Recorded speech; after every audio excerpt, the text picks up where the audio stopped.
আসসালামু আলাইকুম। হাতের কাছে মাত্র কয়েকটি উপকরণ থাকলে রেস্টুরেন্টের মতো পিৎজা নিজে হাতে বাসায় তৈরি করে ফেলা যায়। প্রথমে এখানে হাফ কাপ উষ্ণ গরম পানি নিয়ে নিয়েছি।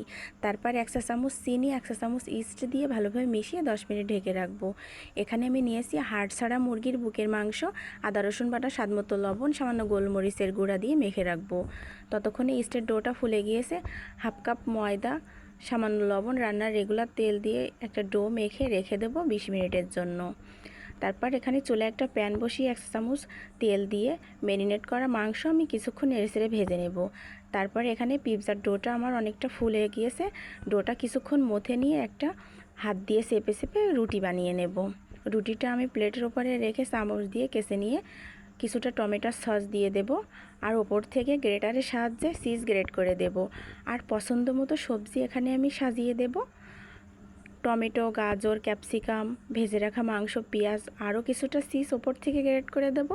এবার 20 মিনিট আমি বেক করে নিলেই তৈরি হয়ে যাবে মজাদার পিৎজা। ভিডিওটি ভালো লাগলে লাইক, কমেন্ট, শেয়ার করে দেবেন। আল্লাহ হাফেজ।